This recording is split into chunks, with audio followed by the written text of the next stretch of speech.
Hey neighbors, the handyman here with Initiative Coffee Company, the Bill Allen here with Bill Allen World. It's raining in Chicago, and it's time to rise and roll. Have that coffee.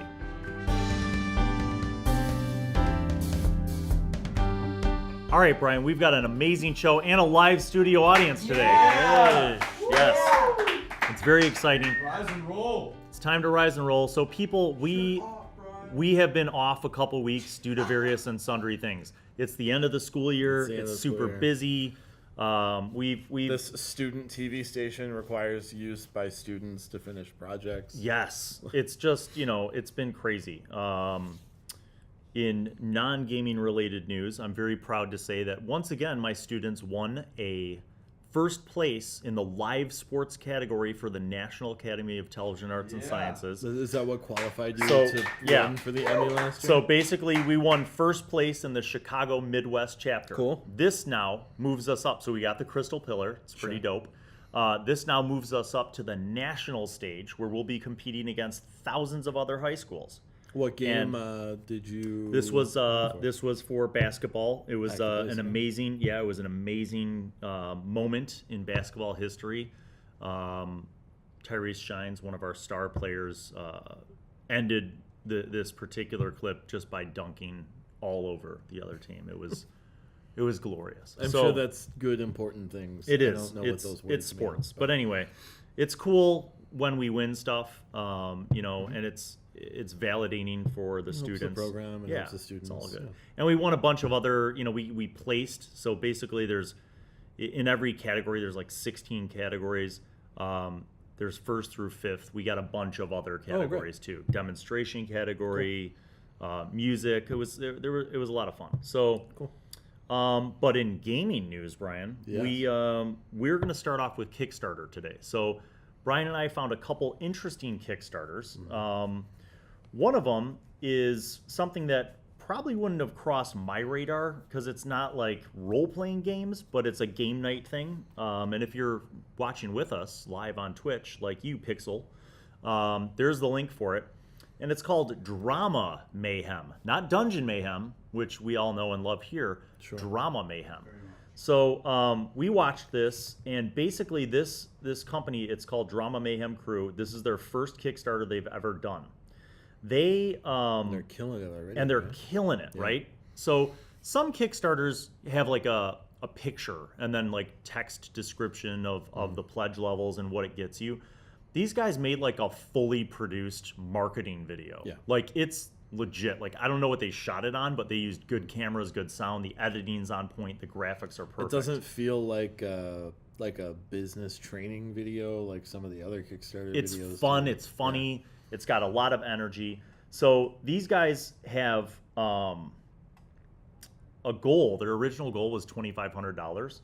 They are already past 10 grand. Yeah, with 28 days left. Yes. Yeah. Now, what I find fascinating is 10 grand. Let's do the math. They're at 10 grand. They only have 198 backers. So what's 10 grand divided by 200? Come on, high school kids, help me out. 50? So basically, if you average it out, each person's paying $50 for this game, which, as Brian and I have talked about, is kind of like the going rate for game stuff now if you get a full set. Yeah, that's for like tabletop though. I don't know like about party games. I don't know what the comparable price for like a Codenames or it feels a little bit like a Charades plus. So this looks like for the $20 pledge level, you get Drama Mayhem, the game, which includes 60 scenario cards, 60 quirk cards, 3 game coins, game instructions, game packaging box, and any extra unlocked freebies, which is pretty cool. For $99, you get the personally signed DM decks times 5. So you get 5 of the game. So it looks like the game is actually $20. Yeah. But the average pledge is $50. So people must be buying this.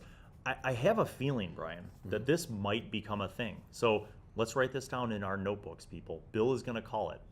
This might be a big game. This might be, I almost fear saying it because I don't want to jinx them, but like, what if this became the black deck of card games? Like, what if this became... You know what I'm thinking? Are you suggesting that this is the next Cards Against Humanity? What if it is, Brian? I mean, could it be? That's a bold statement. I know it's bold. That's bold. But I feel like it's got the same energy. Like this game is basically you draw the card, right? And you got to do this thing. Yeah. And then you flip it, and then you get some quirks. So it's basically, like you said it, it's an improv game. Sure.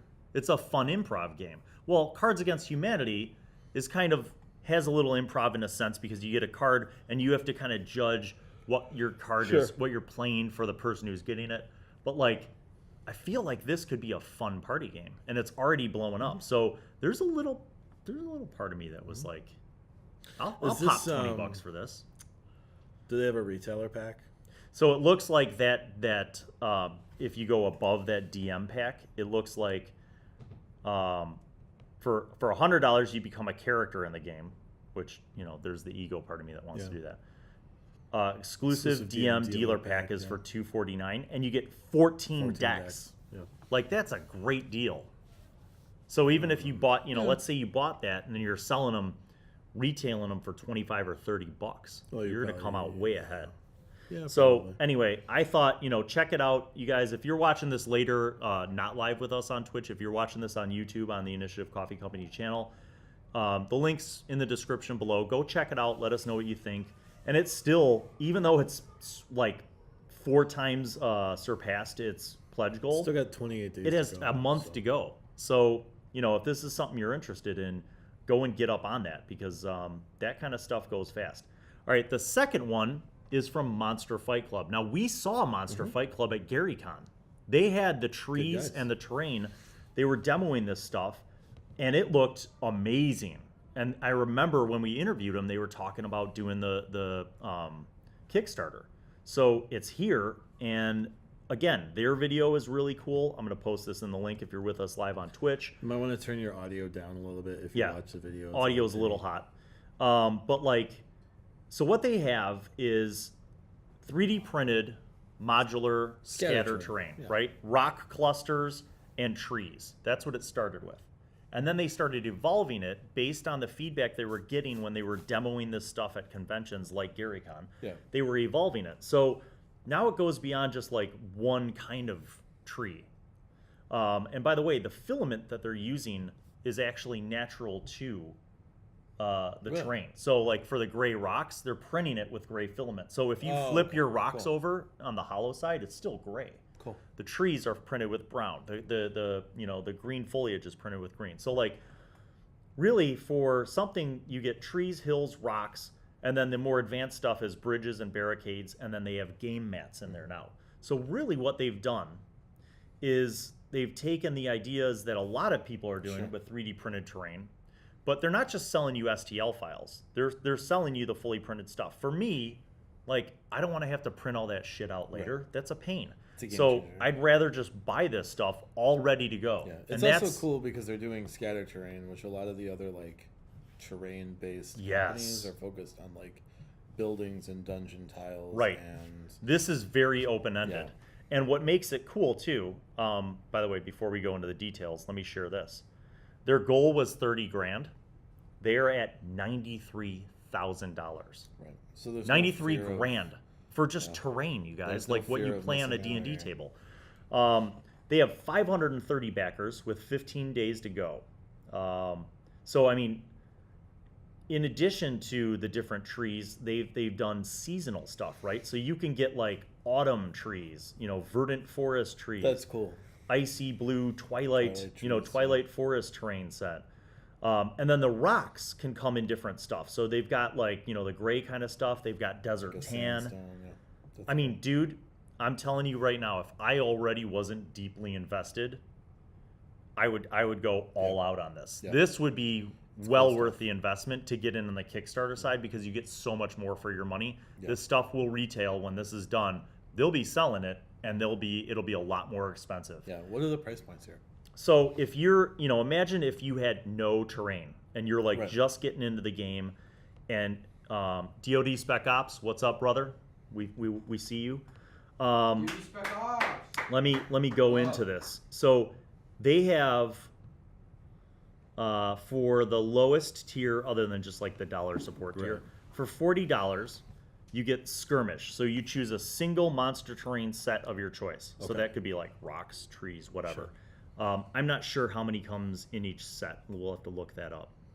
For $110, you get the Adventure set, which is enough terrain for a small table. This includes any 3 monster terrain sets. Sure. That's the other thing I like. You can pick. So if you're like, you know what, I'm good on rocks. I just want the trees. Yeah. You could be like, max me out on trees. Give me 1 green set, 1 autumn set. 1 twilight set, yeah. For $180, you get enough terrain for standard 3x3 or 4x4 tables. That's 5 sets, plus all free stretch goals are unlocked for your terrain sets. For $280, you get the Champaign, which is 8 sets. For $300, that's your retailer pledge. Okay. For $500, they call it the War, which is 15 sets. Okay. Now I'm gonna be honest. $500 is way out of the price range for your average gamer. Yeah. Right. But if you're a group, now here's where we've talked about this on Kickstarter before. Yeah. With different Kickstarters. And other things. Yes. We talked about it with D&D Beyond. Buying books. About it with books. If you got $500 together, from your group. Of you? Yeah. Even if there's 5 people, if each one of you puts in $100, you guys have a lifetime supply of scatter terrain. You're never going to need more. Yeah. And this stuff is made to last. Like, you could drop it, you could throw it at a wall. I mean, maybe don't do that. But, like, it's durable. The other cool thing about this, and if you guys go to the link, you'll see this in the videos, the top of the tree is removable. So you could actually hide minis. Say you want to set up an ambush and you want to have like archers up in the trees. You could put minis up in the trees, put this umbrella of foliage over it, okay? Or let's say you want to do like a dead forest. Yeah. Take the tops off and now you just got these twiggy trees, or let's say you want to do full forests, but the sight lines are screwed up and your players can't see. Yes. So you can't see because you got all these freaking trees. Yeah. You just take the tops off to make it modular. It's wonderful.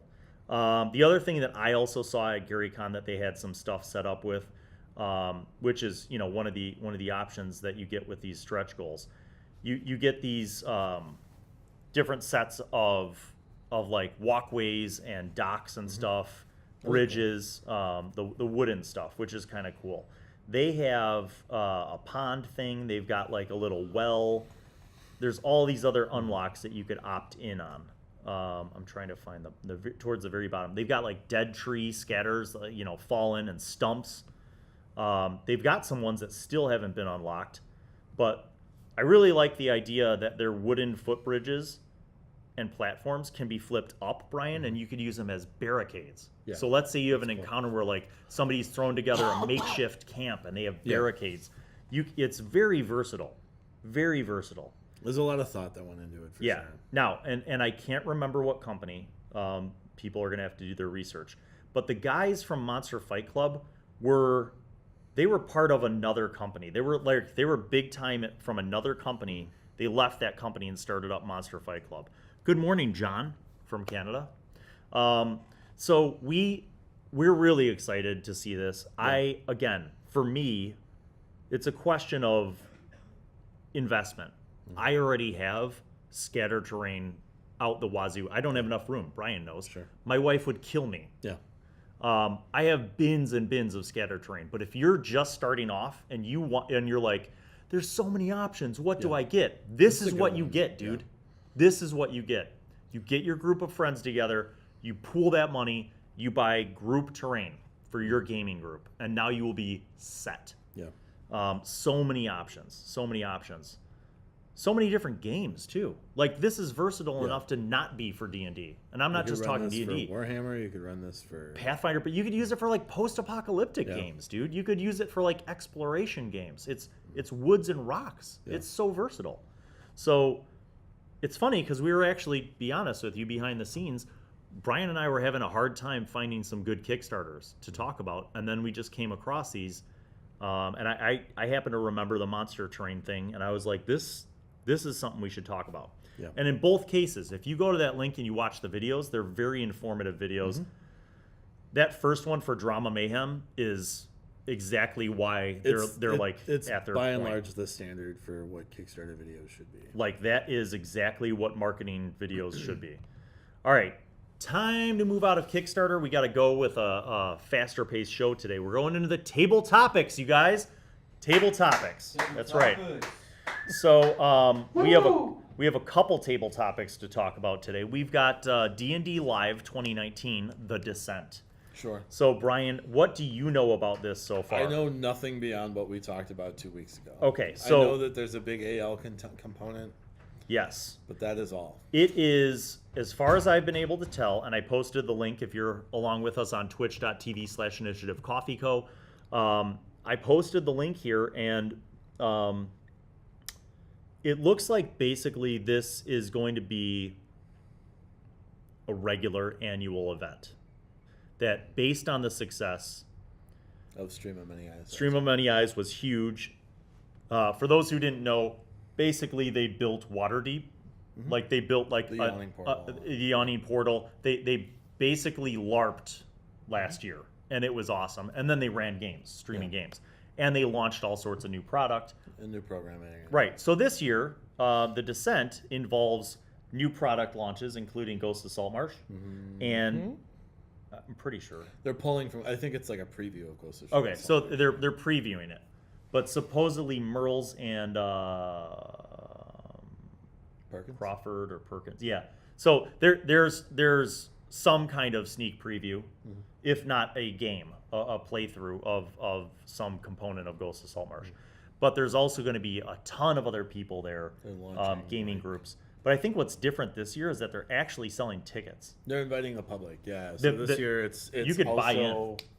Like a gaming convention. Right. So I think tickets are like 300. I think that's where they were early. I don't know if they get steeper as you get closer, but it to me it seems like it's become, I don't know if I'd say a convention, but it's definitely a place to be if you want to kind of be. It's like when Apple would have their Apple events. I would compare it to like a BlizzCon. Yeah. Where like it's for Blizzard. It's not an industry convention. It's a marketing tool that they use. Right. That they try to get people excited and they bring people in. And I think they're combining being there live with the really super dedicated fans and all the celebs. And all of this goes toward that whole like upper level of tabletop gaming we've been talking about for a year now. Yes. Right? Like this isn't a local convention. It's not even a Gen Con. Like this you're flying into LA. You're paying LA hotels and you're paying $300 for a badge. Like it's a big commitment. So this is not a for everyone thing, but you know what's for everyone is you can watch it. Yeah. They're streaming it and they're going to have content live. So if you're really big on that and you can't afford the price tag, and it's, check it out. Check it out. But sort of related to that, Brian, there are some changes coming along in terms of Adventurers League, which is your forte and not mine. Yeah. So there's a great article that kind of summarizes some stuff, and we will post that. I'll try to post it. I don't know why my computer's being. Oh, it's because it's a school computer. That's why. Yeah. I will post this in the link down below. Okay. So, Adventurers League, Brian. Yeah, so largely some they've made a preliminary announcement for season 9. I don't want to go into too much detail on it because it's going to change 6 times before it launches, and then another twice after it does. But what's the gist in terms of like the seasonality? So the gist is they're trying to make each season its own separate entity, right? So they don't want a lot of cross-season play. Give me an example. Let's say that I was playing Tyranny of Dragons long ago. So largely, if you have a character that was season 1, you can play, based off the current read, you can play season 9 modules, and you get experience and like these treasure checkpoints, but you don't unlock like new items. You have to pull your items from the evergreen list. So as a newbie who didn't play in those, does that mean that I have a better chance of unlocking things in new seasons than veteran players do? No. Yes and no. Yeah, okay. So like if you start a character, like anyone who starts a character, the idea is they want everybody to start over in season 9. Right? So they started to do this in season 8 where they realized like some players had items that were problematic and really like trivializing a lot of the adventures. Is this kind of dealing with power creep? It's dealing with like power creep and kind of, I don't want to say toxic players, but players that have a very specific idea of how they want to play. Power gamers? Yeah. Okay. Yeah. So here's another question then. Let's flip the perspective. If I'm a player who's been spending my time, money, whatever, to play through Adventurers League, and I've built up this character, do I now feel shafted and robbed because I have to make a new character to get the new things? Let's say 100%. Yeah. Yeah. Yeah. You're probably. So there's going to be some blowback. There's going to be. There the already community. is some blowback in the community, and I'm sure that they're going to. Are any of you out there those kind of players? Because if you are, I want to know. And I'm not taking sides because I don't play Adventures League stuff. But I'm curious about your guys' perspective. So if you're watching with us on Twitch, post in the chat right now, and we'll address some of your thoughts or questions. But if you're watching this later on YouTube, definitely comment below, because we kind of want to know, as this progresses, we'll revisit this topic. And like Brian said, they're going to revise this. Right. Okay, so this is not set in stone. It's just kind of preliminary. It doesn't go live till September. They got a lot of heat last year because they put out a lot of announcements within like a month of the final launch. So they're trying to get ahead of it. I think a lot of the criticism is largely overstated so far. Well, let's say this. Give us your feedback, you guys, and let us know in the comments what your thoughts are in it, and we'll revisit this for sure as an ongoing topic, throughout summer programming on Rise and Roll. All right, going fast because we're on a deadline here. Another interesting thing, I was reading Dragon Plus. If you guys don't know what Dragon Plus is, it's a free magazine, basically. /phone app. Yeah, /phone app. Yeah. That Wizards puts out with its, it's kind of like if Dragon Magazine were still alive but digital and really slimmed down. Yeah. And completely 100% more focused about Wizards' product than general gaming. But the second link that I just posted, if you're with us live on twitch.tv/initiativecoffeeco, is an article about character concepts. Okay, so this one specifically focuses on style. And it's I really something clicked, man, because, and I don't know if this is everybody, but this is where the conversation begins. How much do you imagine your characters look? Yeah. How much do you invest in their style? Yeah. Okay, for some people it doesn't matter. Your look is literally just your equipment list. Like, I have chainmail armor and a helmet and a shield and a sword and a backpack. It's just your equipment. But like, some people really get into imagining their characters' look, eye color, hair color, hairstyle, all these other components. That's largely how you're going to be invested in your characters, right? When you're thinking about your characters at that level, that's what takes it from being a set of mechanics and rules to being a character that has life that you care about and really want to like focus on exploring. Right? Like one of the guys on the chat, Fofi, just said like ornate jewelry and embroidery. Yeah. Like the amount of detail. So here are some thoughts.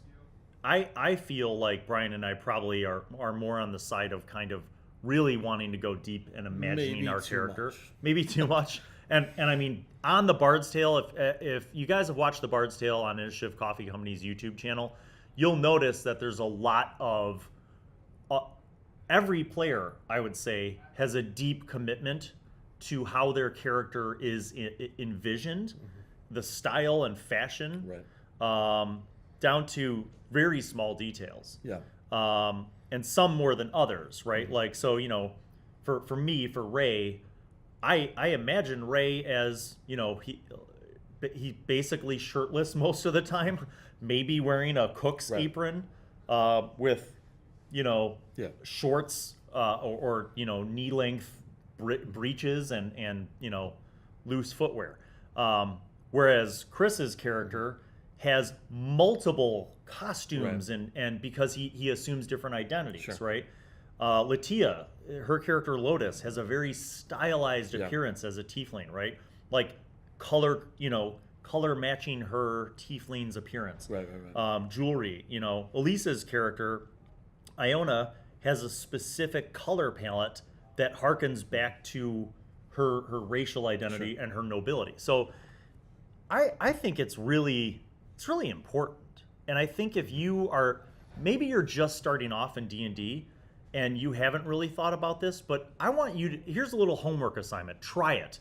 I want you to take a character that you like, and I want you to flesh them out more. I want you to think about what they look like. I want you to think about if they have scars, tattoos, earrings, piercings, jewelry, whatever. Imagine their hairstyle. Imagine the clothes that they wear. Don't just think of them as like a person in armor, right?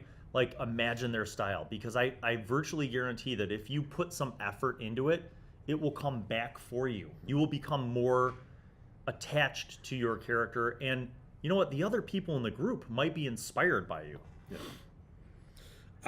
When I read through this article, I was immediately reminded of Danny's Invisible Sun game. Yes. Because style is getting so off of D&D. pertinent Talk about that. To the system and the setting of Invisible Sun, that like your style determines your abilities sometimes. Your style, like the way you're envisioning your character is going to determine the outcome of your character. Right. Mechanically speaking, I don't think most games take style into account. Mechanically speaking. Okay. Now I will say, you referenced Invisible Sun, which is a newer game. For those older veteran players, you might remember a game called Cyberpunk. Cyberpunk, there was a core part of Cyberpunk, and almost like a mantra or an ethos, and it was style over substance. A big part of Cyberpunk was about the style. I mean, there were source books literally with style, like whether it's gear, cybernetic gear, or like, cool sunglasses that could also do whatever. Like, Cyberpunk was about style, right? And it had a huge impact on the game and how you played, and especially with social interaction.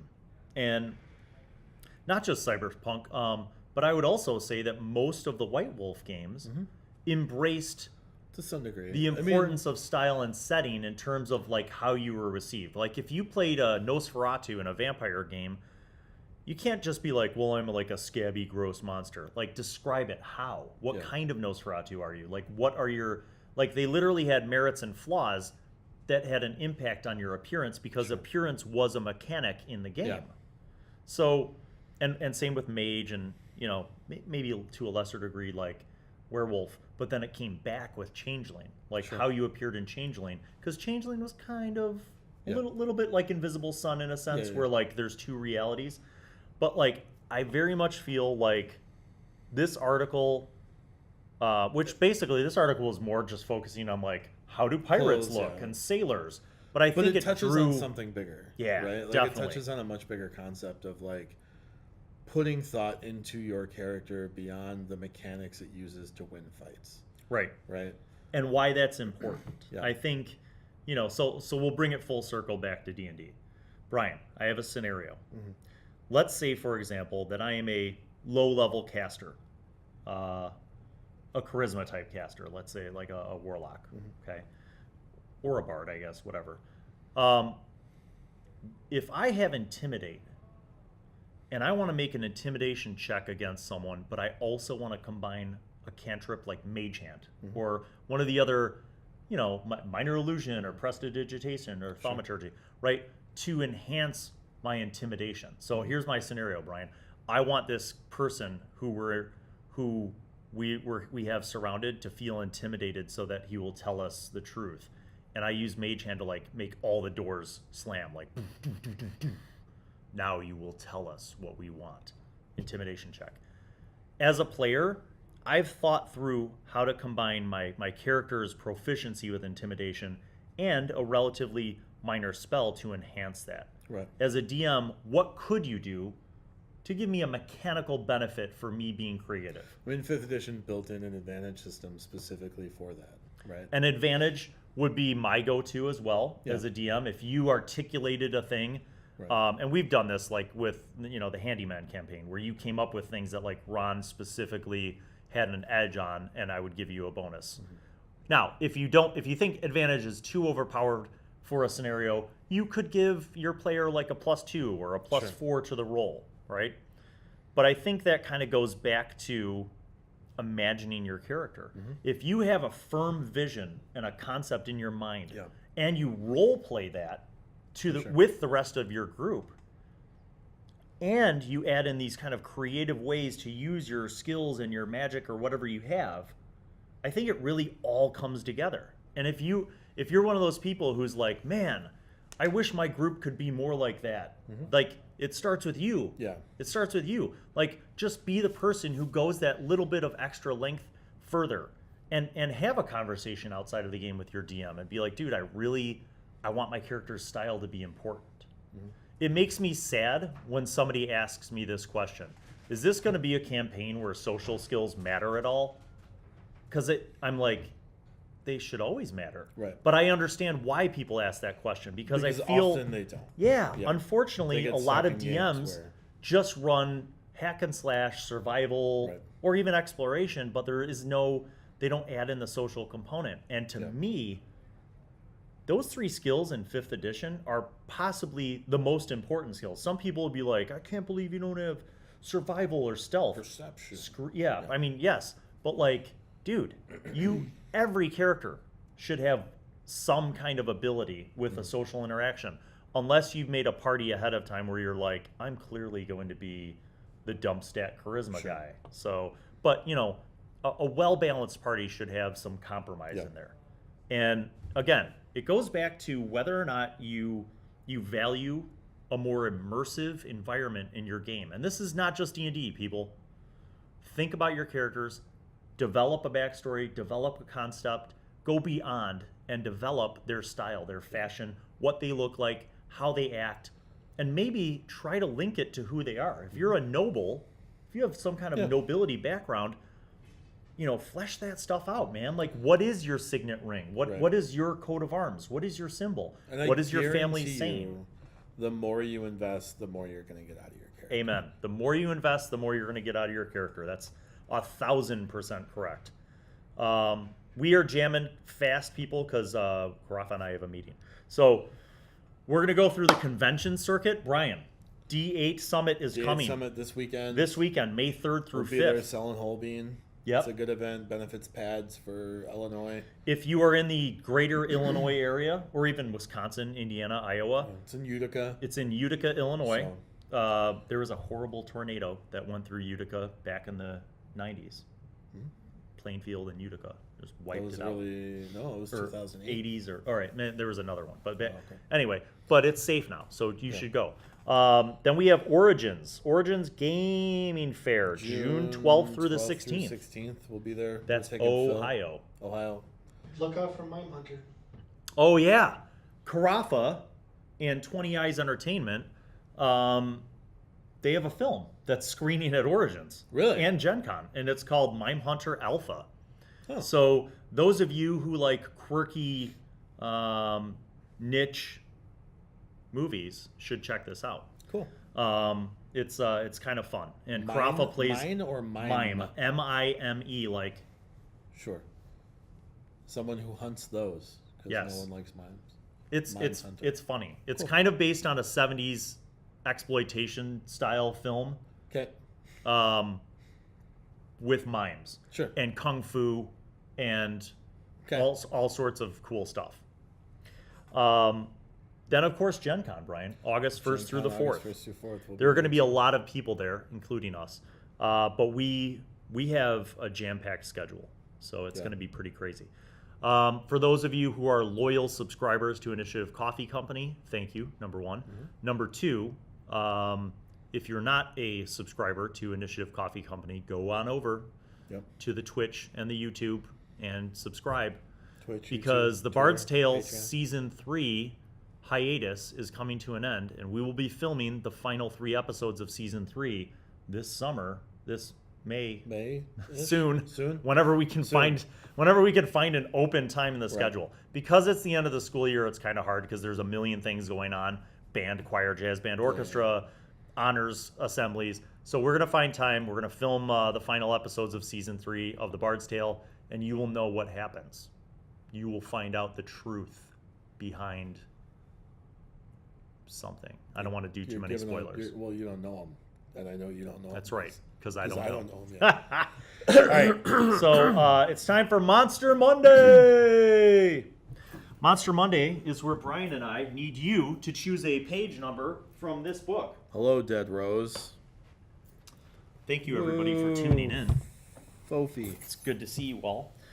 We're going to pick a page. Actually, you're going to pick a page from the Monster Manual. So somebody, throw me a page number. Need a page from the Monster Manual. Give me a page number. I'm looking at the the Twitch chat. 219. 219. Billy. Grammy. Now, if it's something we've done already, we're going to need another number. Let's see. 219, Brian. What is it? One page off a Mimic. We did Merfolk. We did Merfolk and Marrows. Yeah. Next page, Billy. 149. Aquabone. Let's see if Aquabone gets it. 149. We just need more monster books. Yeah. So if you're new... It's Giants again. We already did Giants. We already did Giants. Give me another page. Billy. If you're new, Monster Monday is how we close out every episode of Rise and Roll. It's where Brian and I are given a random monster from a book, and we have to come up with a encounter idea for you. So it's basically we're giving you a freebie to use in your games. And we try to kind of think outside of the box sometimes to create an interesting and engaging encounter. So we're going to go to Aquabone said 111. We got a 19. Okay, 19. We've got animated objects. Oh, cool. We've never done animated objects. Thank you. All right.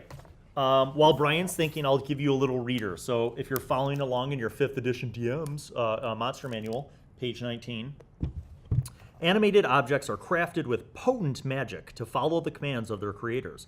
When not commanded, they follow the last order they received to the best of their ability and can act independently to fulfill simple instructions. Some animated objects, including many of those created in the Feywild, might converse fluently or adopt a persona, but most are simple automatons. Constructed nature. An animated object doesn't require air, food, drink, or sleep. That's a one-line thing, and a lot of people would be like, all right, cool, there'll be a sentinel, a guardian. Think about that, though. Something that doesn't need to rest or eat or drink or even have air could be really effective. Yeah. If you put it in the right setting. So this is behind the scenes in my DM brain. That one little line, boop, it just popped out. That's something I want to figure into this encounter. All right, so then they have animated armor, they have flying sword, rug of smothering, and these are just 3 suggestions with stat blocks, okay? You don't have to use that. It could be anything. It could be an animated bookshelf. Yeah. It could be a grandfather clock, with a swinging bladed pendulum. Yeah. That's actually kind of dope. I might use that. All right. So we'll say this. Animated armor. We need to use at least one of these. Okay. And then we could figure in a made-up one. Sure. Now, just so you guys know, for mechanical purposes as a DM, okay, animated armor is given a challenge rating of 1. Mm-hmm. It has immunity to poison and psychic, obviously. Condition immunities to blinded, charmed, deafened, exhausted. So it's got a lot of condition immunities. Most of them. Yes. Yeah. Let's look at the specials. Anti-magic susceptibility. The armor is incapacitated while in the area of an anti-magic field. If targeted by dispel magic, the armor must succeed on a con saving throw against the caster's spell save DC or fall unconscious for 1 minute. Now, even that is cool, Brian, because it doesn't destroy it. Yeah. So you could have somebody dispel magic and the thing's like, and they're like, yay, we defeated it. And then the party's sitting there talking or looking through treasure, and then whoosh, it pops up, right? That's where you keep that little D10 behind the screen, and you're counting what they're doing, and then they pop up. Mm-hmm. Surprise. False appearance. While the armor remains motionless, it is indistinguishable. Yeah. That's another thing. So in my DM mind, I'm thinking like, you walk into a room of armor, and but not all of them are these things. Sure. Or if you want to up the challenge rating, all of them are. Yeah, all of them are. Yeah. And then flying swords pop out. They have multi-attack, a slam attack. Let's look at flying sword. So obviously, flying sword is huge. They also have anti-magic susceptibility and false appearance. CR 1/4. It's CR 1/4 because basically it's a sword that can attack. Okay. Rug of Smothering. Very similar, but challenge rating 2, and I think it's because it can grapple. Yeah. So while it's grappling a creature, the rug takes only half damage dealt to it, and the creature grappled by the rug takes the other half. That's substantial. That's awesome. False appearance. And then the smother attack is it's grappled, restrained, blinded, and a risk of suffocating. And in addition, the start of each turn target takes 10 bludgeoning damage. Yeah. Wow. Okay. I got mine. Go. I think I'm going to set this up in kind of an eccentric, maybe rich guy's house, where the party walks in and the doors and shutters are animated, so they all close. Nice. And I think this is going to be a little bit like a what's it called, Beauty and the Beast scenario. Yes. Where all of everything is animated. Yes. And some of them are pretty mischievous and murderous, and some of them are just kind of in the way. Beauty and the Beast, if it was like Evil Castle. Right. Exactly. So the doors and window and shutters are going to try to keep you in, and then like there's going to be probably 2 or 3 rugs that you have to figure out if they're going to try to murder you or not, and probably a few sets of armor around. You know, it's a rich guy's house, so he's got like haughty armor stands, and everybody's got a sword in a fantasy setting, so you got to deal with some of that too. I think we're just gonna like look at a trope and look at it as like more of a plot device to keep people in the adventure than to really look at it as like items that are really intended to be harmful or eliminate party members, right? So these are really good for like providing obstacles, even for higher level parties.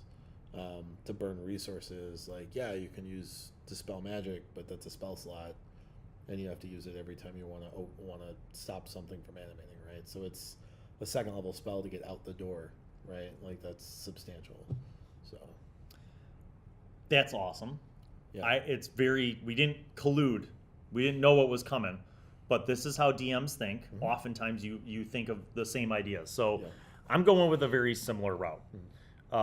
Specifically, I'm thinking that maybe they have to go to a keep that was rumored to have been ruled by a powerful wizard years ago, right? Who has since disappeared. The villagers that live within miles of the keep think it's haunted. Sure. And there's this folklore about it being haunted, and the ghost of the wizard haunts it, okay? So from the DM perspective, that's true. The wizard died. He's a ghost. He's trapped in the keep, okay? But all these things that he created prior to that are still there. And he's still tied to the material world because he was obsessed with knowledge and his possessions and his wealth, and he doesn't want to leave it behind, so he guards his keep still. But in addition, all these things are in there and more, right? So you've got this elaborate, nice, keep, and you've got the library room, right? And if you try to take anything from the library room, the books will attack you back, you know? And they're CR 1/8, they do 1 hit point of damage, but, imagine just getting pelted by books and, chairs that slide out and try to trip you. They do trip attacks, but they don't do any damage, that kind of little stuff. You go in the kitchen, your plates are going to fly at you, forks and knives. So it starts off with like these just kind of petty, annoying things, but as they go further through the exploration, there are more hazardous rooms. The Hall of Arms, like, that's where the sword and the armor comes in. The rugs, there could be multiple rugs, maybe the entrance rug in the foyer and then a rug in the parlor. So I just see, these different little things in bedrooms. You could have the 4-poster bed that just, whips its arms around, and the curtains kind of grab you in a similar grapple way as the Rug of Smothering. So kind of with that Beauty and the Beast idea. But ultimately, I think I would also, just to mess with the players a little bit and keep it fun, I would throw some other kind of similar things in there, like maybe a mimic, or a lurker above kind of thing, so that there's There's some elements where they're like, oh, it's a chest, it's probably animated again, and then they're like, it's a mimic. Or I'm stuck to it now. Right. Yeah. And maybe maybe there are a couple doppelgangers who have taken up residence in this manor, who, because they have the appearance of the wizard, the animated objects don't bother them. They're smart, like they figured it out. Maybe there's a painting of the wizard, so that they looked at that and they're like, I don't know. So I thought it'd be cool to kind of throw in a couple like little ringers in there just but I think this could be a fun low to mid-level adventure depending on how many of these things you throw at people. Plus these are cool because it's like it adds in exploration. This is but it's a low-level encounter or a really interesting supplement to a medium or upper level encounter. If you throw other things in there. And I think what could make it cool too is that you have the opportunity to throw in additional things like just traps. You could have a lot of traps. You could make secret doors all over the place because the wizard was like paranoid, So it could be a very exploratory adventure as well. So anyway, that is all for Rise and Roll today. Thank you for tuning in. If you were with us live on Twitch, thank you, thank you, thank you. If you're watching this later on youtube.com/Initiative Coffee Company, we please ask you to support and click on the subscribe button. Please and thank you. Brian, there's also a Patreon for Initiative Coffee Company. Initiative Coffee Co. Yes. You could also order your own coffee. There are quite a few options now. They launched a brand new roast last week. Talk about it. Mini Terrain Domain, Jacob Norman of Mini Terrain Domain. Yes. To benefit Jasper's Game Day. Yes. Organization out of Michigan. I'll be playing in a stream game to support that on the 12th. So yeah, pretty cool stuff. Now 2 benefit roasts and 2 standard roasts. And don't forget the swag shop. So if you go to Initiative Coffee Co. .threadless.com. Yeah. You can get t-shirts, blankets, coffee mugs. All the good stuff. Lots of stuff. So have an excellent week. We'll see you next week on Rise and Roll. Roll together.